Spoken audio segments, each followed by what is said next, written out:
আমরা চাই বাংলাদেশের যারা সামর্থ্যবান ব্যক্তি রয়েছেন, আমরা তো দেখছি শত কোটি টাকার বা হাজার কোটি টাকার মালিক অনেক ব্যক্তি বাংলাদেশে আছেন, আসলে এই 16 বছরে তারা তৈরি হয়েছেন। তো তাদের আমাদের জায়গা থেকে আমরা রেসপেক্টফুলি প্রথমে আহ্বান জানাচ্ছি, এই টাকা কিভাবে হয়েছে এটা আমরা প্রশ্ন করতে চাই না আপাতত, এটা নিয়ে আমরা একসময় কথা বলবো, কিন্তু আপাতত তাদেরকে রেসপেক্টফুল জায়গা থেকে একটা কথা বলি, আপনাদের জায়গা থেকে ব্যক্তিগত উদ্যোগ নিয়ে আসলে গ্রাম ধরে ধরে এই জায়গাগুলোতে বা ইউনিয়ন ধরে ধরে ত্রাণ পাঠানোর ব্যবস্থা করা উচিত।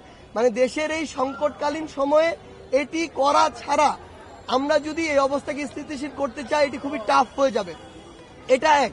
দ্বিতীয়ত আরেকটি অনেক জিনিস আমাদের হচ্ছে এখনো আছে এখানে, বেশিরভাগ যে জিনিসগুলো আছে প্রথমত এগুলো হচ্ছে কাপড়। তা না করে কেউ যদি এরকম কিছু করে, স্পষ্ট আমাদের কথা, এটি আমাদের আন্তঃরাষ্ট্রের যে সম্পর্ক সেটি নির্ধারণ করবে। আর আমাদের জায়গা থেকে যদি বলি, আমরা অলরেডি একটি টিম ফর্ম করছি, যেই টিমটি অন্যান্য যদি কোনো এরিয়া এফেক্টেড হয় ওই এরিয়া যেন এখনকার অভিজ্ঞতা থেকে কাজে লাগিয়ে সামনে এর চেয়ে ভালোভাবে শৃঙ্খলভাবে যেন আমরা পরে কাজগুলো করতে পারি। কানেক্টেড তারা যদি বাংলাদেশ রাষ্ট্রের কথা চিন্তা না করে শুধু নিজেদের সুবিধার কথা চিন্তা করে কোনো একটি বাঁধ ইচ্ছা মতো খুলে দেয়, তাহলে আমরা বলবো যে এই কার্যক্রমটি বা তার এই কাজটি পরবর্তীতে বাংলাদেশের সাথে তাদের সম্পর্ক কেমন হবে সেটি নির্ধারণ করবে। আমাদের জায়গা থেকে স্পষ্ট বার্তা, এরকম কোনো কিছু হওয়ার পূর্ব থেকেই যেন বাংলাদেশের অন্তর্বর্তীকালীন সরকারের সাথে কথা হয়, সেটির একটি লিমিট নির্ধারণ হয় এবং আমরা যেন সেটির পূর্ব প্রস্তুতি নেওয়ার উপযুক্ত সময় পাই। আমরা কখনো এটি বলবো না অবিবেচকের মতো যে আপনার ওইদিকে পানিতে ভেসে যাক তারপর আটকে রাখতে হবে, কিন্তু এটা যেন নিয়ম মাফিক একটি প্রোটোকল মাফিক একটি পরিবার মতো হয়, সেটি আমাদের জায়গা থেকে স্পষ্ট চাওয়া। এবং অবশ্যই পূর্বে থেকে এই বিষয়ে আলোচনা থাকতে হবে এবং ওই অনুযায়ী যেন আমরা আমাদের কর্মপদ্ধতি নির্ধারণ করতে পারি, সেই সময়টুকু থাকতে হবে। সো ওই খরচটা কিন্তু বিশাল বড় একটা খরচ। আমরা আপনাদেরকে অনুরোধ করব, আপনারা মানসিকভাবে এইটুকু প্রস্তুত হন, কারণ আলটিমেটলি পুরো দেশের এই সিস্টেমটা একটা চেইন সিস্টেম। দেশের একটা পার্ট বা দেশের অসংখ্য এরকম লক্ষ লক্ষ মানুষ যদি অর্থনৈতিকভাবে বা সামাজিকভাবে এরকম একটা দুর্দশাগ্রস্ত অবস্থা দিয়ে যায়, তাহলে আগামীতে এটার সাফারার কিন্তু আমরা সবাই হব। তাই আমাদের জায়গা থেকে ওই সামর্থ্যবান ব্যক্তিদের প্রতি এই অনুরোধটা থাকবে, আমরা যেন মানসিকভাবে ওই পরবর্তী ধাপে সকলকে সহযোগিতা করার, একটি হোক, দুইটি হোক, 10টি হোক, এরকম ফ্যামিলির দায়িত্ব নেয়ার বা একটি আবাসস্থল করে দেওয়ার এই চিন্তাটা এখন থেকে মাথায় রাখি। এখন 6300 গ্রামের মধ্যে আমি যদি একটা গ্রামে একটা ট্রাকে আমি ধরছি অ্যারাউন্ড 700 থেকে 1000 খাবার যায়।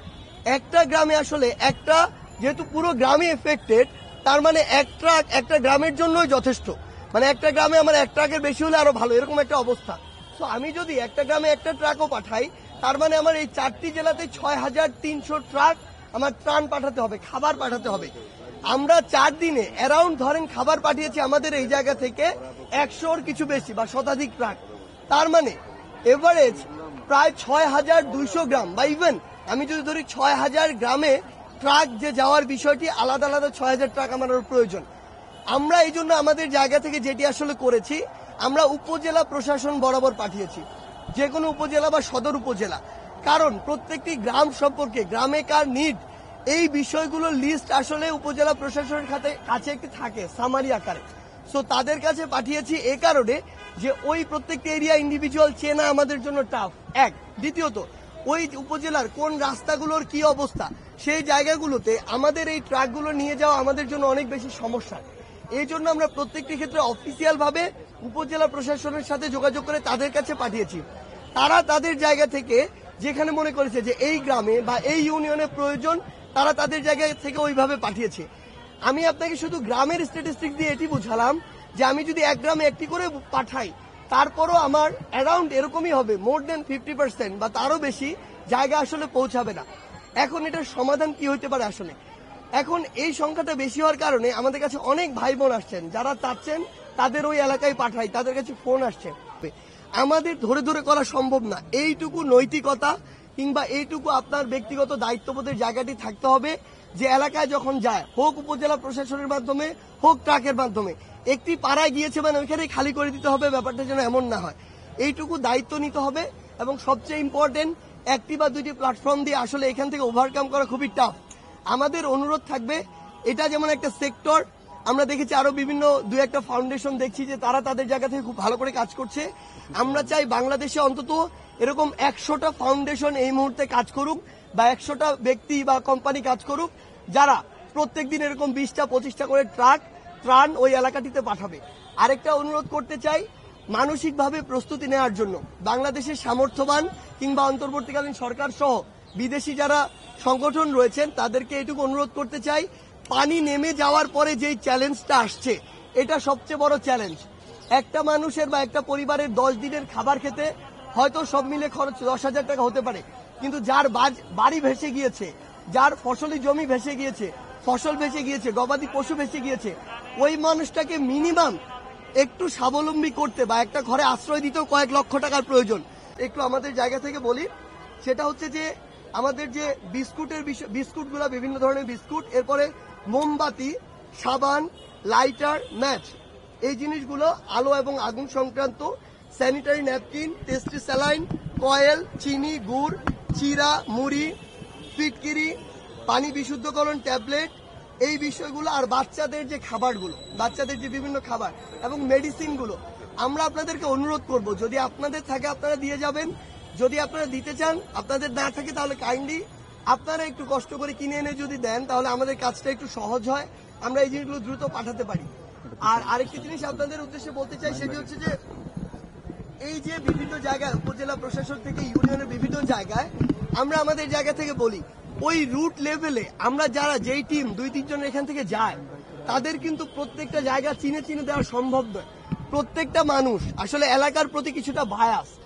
এই জায়গায় আমাদের অনুরোধ থাকবে আমাদের এই প্ল্যাটফর্মের পক্ষ থেকে, বৈষম্য বিরোধী ছাত্র আন্দোলনের পক্ষ থেকে, যে যেই এলাকাতেই খাবার যাক না কেন এটার যেন সমবন্টনটা হয়, এটা আপনাদের ওই এলাকার ওই জায়গা থেকে নিশ্চিত করতে হবে। এখন আপনি আমাকে বলেন, যখন এই বন্যা কবলিত একটি অবস্থায় একটা মানুষ আবদ্ধভাবে একটা আশ্রয় কেন্দ্রে বা কোনো একটি সিকিউর জায়গায় থাকে, সেখানে আসলে কাপড়টা কতটা ইম্পর্টেন্ট বা কাপড়টা এই মুহূর্তে দিয়ে এটা কতটা যুক্তিযুক্ত। আমার ধরেন লিমিট, আমি 10টা ট্রাকই পাঠাবো বা 25টা ট্রাক পাঠাবো, তো আমার তো খাবারটা বেশি ইমার্জেন্সি। এক কাপড় পরে মানুষ চাইলেও 10 দিন থাকতে পারে, কিন্তু একটা খাবার না খেয়ে মানুষের 3 দিন থাকা তো সম্ভব না। সেই জায়গা থেকে আমরা খাবারটিকে প্রায়োরিটি দিচ্ছি এবং অবস্থা কিছুটা স্বাভাবিক হলে, বন্যার পানি কিছুটা নেমে গেলে এই কাপড়গুলো যেভাবে ডিস্ট্রিবিউট করা যায় সেভাবে দিব। এই জন্য এখন এখানে কাপড়গুলো দেখে হয়তো কিছুটা মনে হচ্ছে অনেকের যে আমাদের ত্রাণগুলো এখানে থাকছে, ত্রাণ থাকছে না। প্রত্যেকদিন তো ত্রাণ আসছে, সেগুলো জমা হচ্ছে।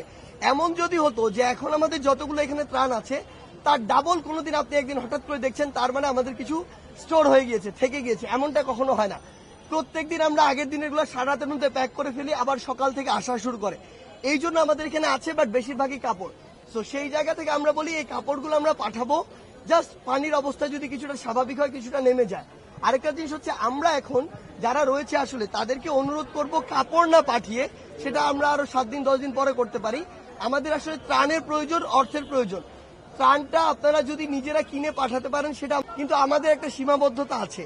এই টিএসসি বা ঢাকা বিশ্ববিদ্যালয় থেকে একদিনে এভারেজে 20টা বা 25টা ট্রাক যদি যায়, এটা দিয়ে পুরোটা কমপ্লিট করা পসিবল না। এই জন্য